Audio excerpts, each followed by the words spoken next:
할렐루야. 우리 서로 인사하실까요? 잘 오셨습니다. 네, 반갑습니다.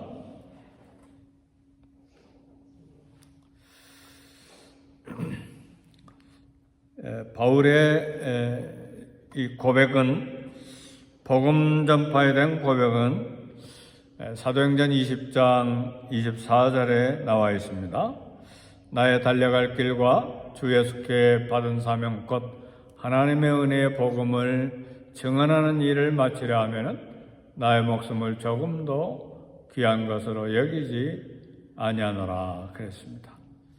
그러니까 예수 그리스도의 복음, 십자가의 복음이 바울이 달려갈 길이고, 그리고 예수님께로부터 받은 사명이고, 그 복음은 하나님의 은혜의 소식인데, 이것을 증언하는 일을 다 하기까지 자기 생명조차도 조금도 귀한 것으로 여기지 아니하겠다. 근데 사도행전 20장 24절에서 이 고백은 오늘 본문에 보니까 정말 그런 모습이 보여요. 왜냐하면 우리가 아는 대로 바울은 신라와 더불어서 유럽의 첫 성인 빌립보에서 마게도냐로 건너온 첫 성 빌립보에서 매를 너무너무 맞아가지고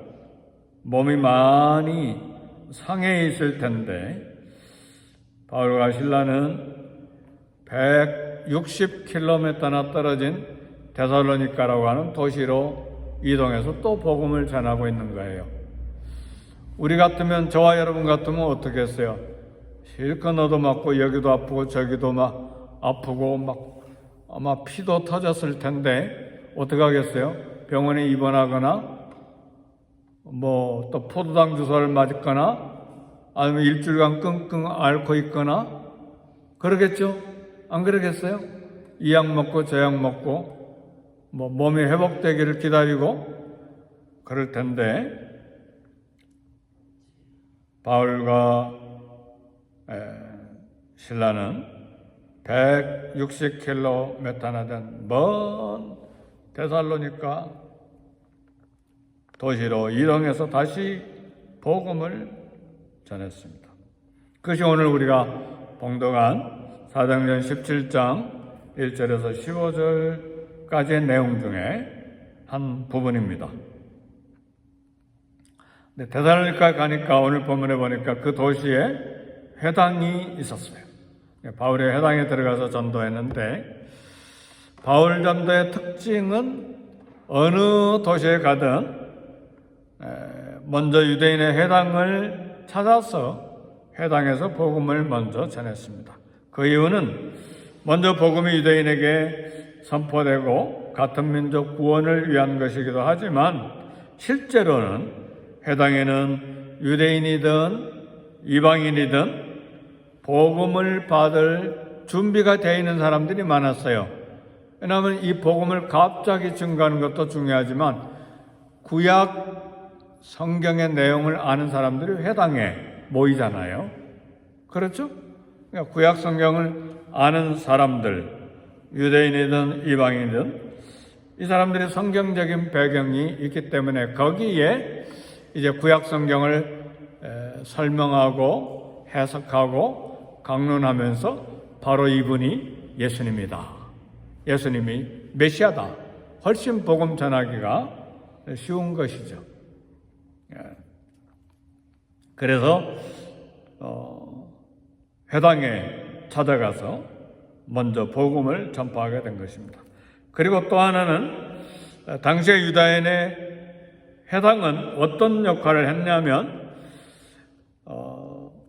유대인들이 이렇게 여행하고 또 움직일 때에 여행객의 숙소를 알선했어요.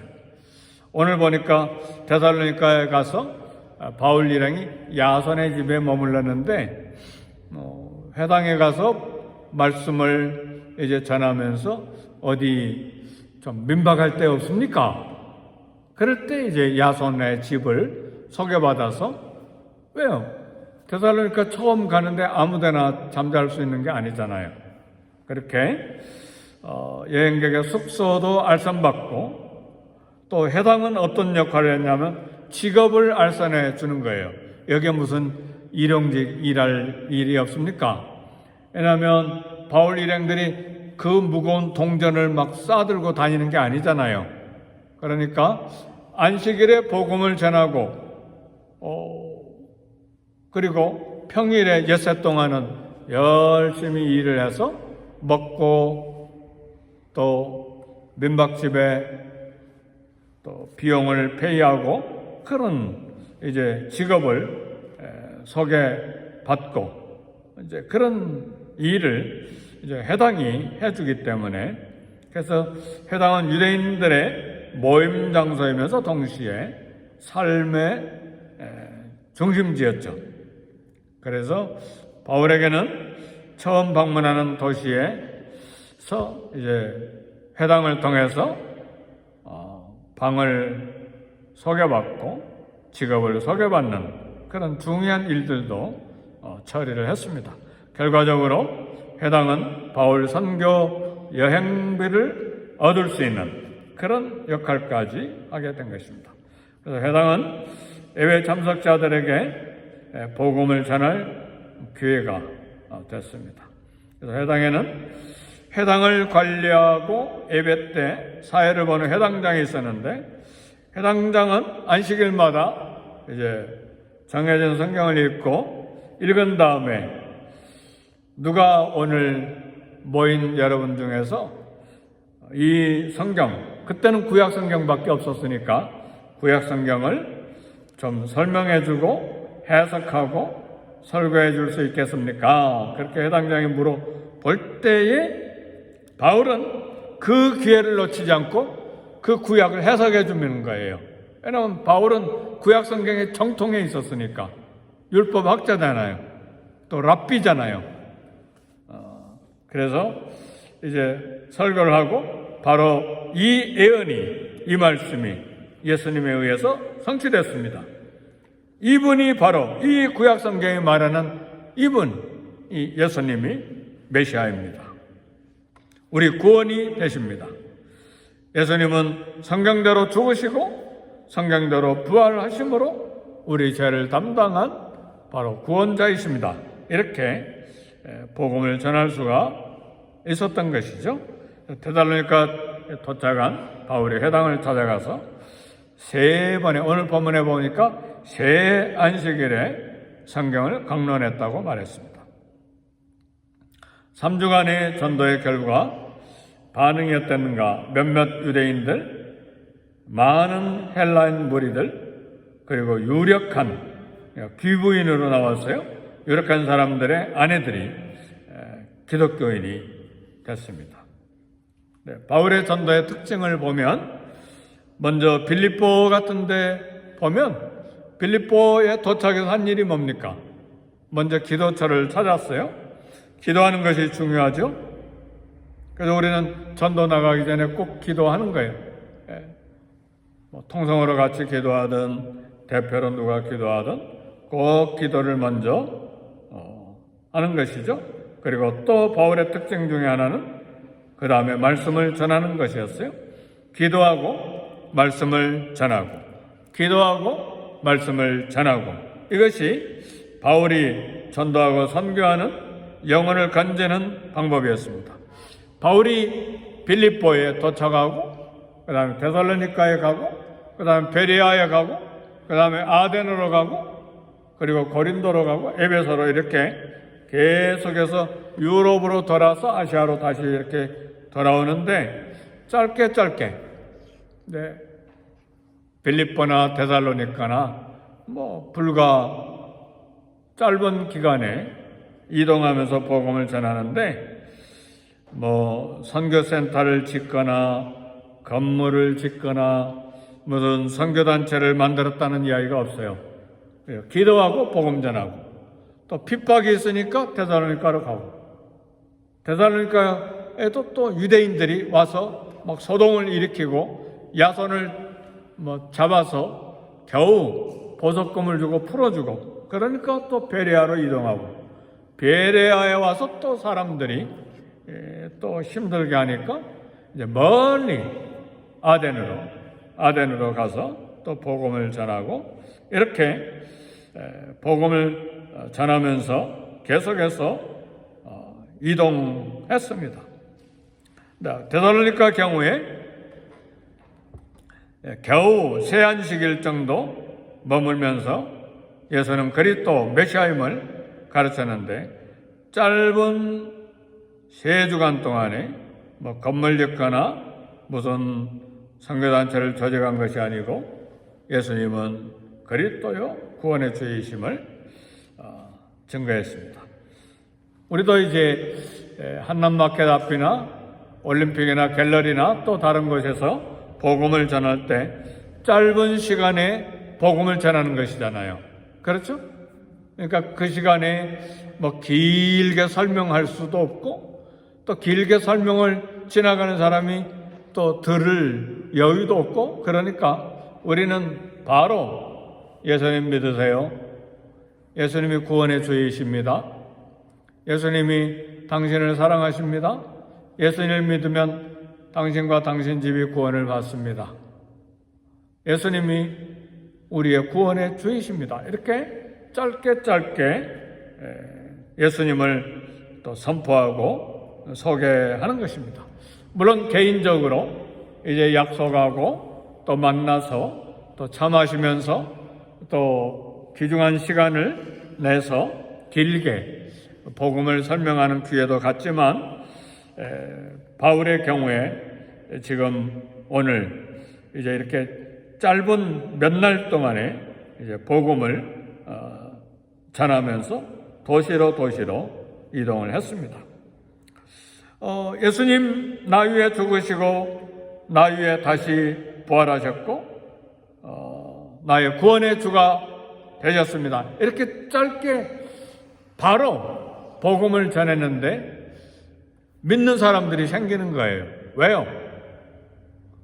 이 복음 전도는 우리 말의 기술에 있거나 우리 설명 잘했다고 구원받는 것이 아니라 성령의 능력으로 구원받기 때문에 그렇습니다. 아멘, 할렐루야. 그래서요, 짧은 말이 무슨 효과가 있을까? 아니요. 그래서 우리가 기도하고 말씀 전하는데 성령의 능력이 있도록 기도하는 것입니다. 예수님을 믿으세요 할 때 성령이 역사하시는 것이죠. 그래서 우리 대단한 설명할 수 있는 그런 언어의 능력의 영혼 구원의 역사가 일어나는 것이 아니라 바로 성령이 역사하심으로 영혼이 건짐을 받는 것입니다. 그래서 우리는 전도하기 전에 꼭 기도해야 되는 거예요. 오늘 또 만날 사람 만나게 해주시고, 복음을 전할 때에 성령께서 저들의 마음을 열어주셔서 예수님 믿으세요 할 때 두 단어, 아니면 예수 믿고 구원받으세요 3단어, 이 단어를 이야기할 때 성령이 그 마음을 이렇게 만지시면 예수님의 이름이 생각나고 믿으라는 말이 생각나고, 그러면 구원받는다는 말이 생각나고, 믿었다가 실망해서 주저앉아 있는 사람은 예수님 믿어야 구원받지. 그리고 감동받고 또 성령께서 마음을 만져주셔서 다시 일어나고, 그렇게 해서 복음이 증거되는 것입니다. 그래서 복음 전도는 기술이 아니라 성령의 능력이다. 이걸 우리가 생각해야 됩니다. 그 결과 데살로니가에서 복음을 전한 결과 데살로니가전서 1장 9절에 보니까 너희가 우상을 버리고 새 안식일에만 복음을 전했는데 데살로니가 교회 결과예요. 데살로니가전서 1장 9절 너희가 우상을 버리고 하나님께 돌아와 사시고 참되신 하나님을 섬기게 됐다. 그리고 데살로니가전서 1장에 보면 그들의 믿음이 아가야와 마게도냐 온 지방에 데살로니가 교인들의 믿음이 소문이 나게 됐어요. 믿음의 역사, 사랑의 수고, 소망의 인내가 있는 교회가 됐어요. 그래서 그 짧게 세안식일에만 복음을 전하고 또 핍박을 피해서 베레아로 가는 바람에 교회가 궁금하잖아요. 이제 교회가 태어나는데, 그래서 사도 바울은 먼 다른 도시에서 데살로니가 전서, 데살로니가 후서 편지를 보내게 된 거예요.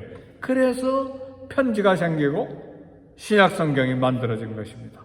이 모든 것이 하나님의 섭리예요. 그렇죠? 네. 말씀을 마칩니다.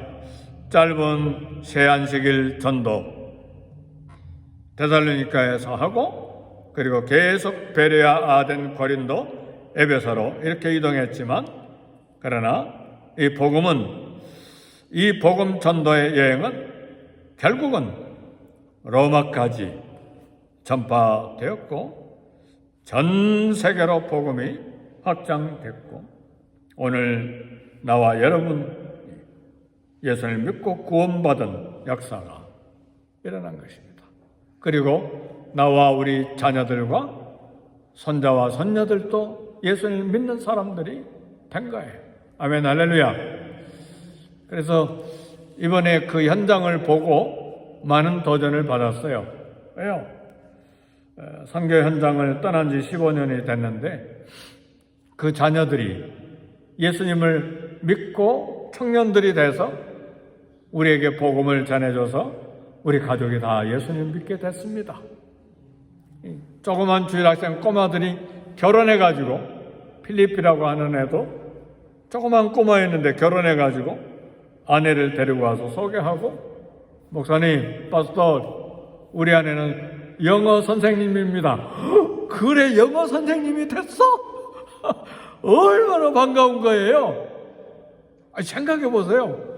여러분이 기쁜지 안 기쁜지 모르지만 저는 너무너무 좋은 거예요. 그 꼬마들, 몇 살 안 된 꼬마들, 서너 살 된 꼬마들, 너댓 살 된 꼬마들, 우리 결혼해서 아내를 데리고 와서 우리 아내 영어 선생이에요. 너무나 훌륭하다. 잘됐다. 뭡니까? 복음을 전한 결과 10년, 20년, 30년 넘어가니까 그런 열매들이 있는 거예요. 그래서 지금요, 우리 권사님들, 집사님들 복음 전하는데 속상한 일이 얼마나 많아요. 그죠? 나오겠다고 안 하고, 전화도 안 받아버리고, 한 번 나왔다가 얼굴 돌려버리고, 밥 사주고 커피 사줬는데 돈만 아깝게 생각이 되고 그런데 그게 굉장히 중요한 거예요. 아까운 게 아니에요. 사도 바울은 지금 돈을 투자하는 것이 아니라 상처나고 매맞고 뼈가 부러지고 생명이 단축되는데도 복음을 계속해서 증가로 다니잖아. 핍박을 받으면서 빌립보, 데살로니가, 베레아, 아덴, 고린도, 에베소 1차 전도, 2차 전도, 3차 전도. 그래서 오늘날 복음이 로마에까지 전 세계, 유럽에, 북미, 남미, 중미, 아프리카에, 아시아에, 그리고 저와 여러분이 이게 고종 황조 때 선교사님들이 와서 복음을 전해주고, 그 다음에 한국인 수백만이 믿는 사람들이 생기고, 그리고 우리 자녀들이 예수를 믿고 손자, 손녀들이 예수를 믿도록 또 지금 계속해서 신앙교육하고 본을 보여주고 예수 잘 믿도록 그렇게 기도하고, 언제까지? 엄청난 열매들이잖아요. 그래서 전 세계 지금 나라별로 복음 그리고 교회 교인 수가 다 닳지만 전 세계적으로 볼 때 지금이야말로 예수 믿는 사람이 가장 많은 때예요. 유럽이 교회가 적어지고 또 어느 나라는 복음이 연약해지고 그런 데가 있지만 중미, 남미는 복음이 불처럼 일어나요. 중국도 박해하고 있지만 예수 믿는 사람이 1억이 넘어요. 인도네시아로, 아시아로, 아프리카도 남부 쪽으로는 어떤 나라는 예수 믿는 그렇지 않은 퍼센트가 90%가 넘는 나라도 있어요. 앙골라, 예수 믿는 사람이 90%가 우간다, 앙골라가 아니고 우간다, 90%가 넘어요. 이렇게 지금 이 시대야말로 복음을 믿는 사람이 가장 많은 시대예요. 그러니까 우리는 계속해서 기도하고, 그래서 그렇게 땅끝까지 복음이 증거될 때 누가 오시는 거예요? 예수님이 재림하신 거예요. 이 복음, 하나님의 복음이 모든 민족에게 증거되게 온 세상에 전파되리니 그제야 끝이 오리라. 마태복음 24장 14절 말씀이잖아요. 그때 우리 예수님이 오시는 것입니다. 이 일에 위대하게 쓰임받고 있는 저와 여러분들, 담대하게 성령의 은혜로 복음을 증거함으로 하나님의 집에 아름다운 일꾼이 되도록, 또 우리 교회가 그렇게 쓰임받도록 우리는 계속해서 기도하고 수고해야 합니다. 이 일에 쓰임받는 저와 여러분들에게 하늘의 의의 멸류관 상이 기다리고 있습니다. 우리 함께 기도하겠습니다. 우리 주의 이름 3번 부르시고 기도할 때, 하나님, 우리 교회가 수요일, 토요일, 주일 매주 전도하는데 성령의 충만함을 주시고 힘을 얻게 하시고 능력으로 복음을 증거해서 하나님 나라가 확장되는, 영혼을 건지는 역사가 왕성하게 일어나 우리 교회도 부흥되고 로스앤젤레스의 많은 교회들이 부흥되는 역사가 일어나게 하시고 하나님 나라가 확장되어 마침내 우리 예수님이 오시는 복을 받게 해 주옵소서. 우리 주의 이름 3번 부르시고 함께 기도합니다. 주여! 주여! 주여! 하나님 아버지 감사합니다. 이 새벽에도 사도 바울과 실라와 디모데와 누가가 복음을 증거하는 현장의 말씀을 듣고 도전을 받고 우리와 우리 교회가 이렇게 함께 복음을 전하는 일에 쓰임받는 일 감사하며 도전받으며 하나님 앞에 계속 아름답게 사명 감당하기를 원합니다. 주의 성령의 충만함이 우리에게 있게 주옵소서. 성령의 충만, 말씀의 충만, 은혜 충만이 우리에게 있게 해 주셔서 예수 그리스도의 이름을 증거할 때에 영혼들이 간증받는 놀라운 열매와 은혜를 받게 해 주옵소서. 우리와 우리 자손들과 우리 교회가 이 일에 쓰임받는 복을 받게 해 주옵소서.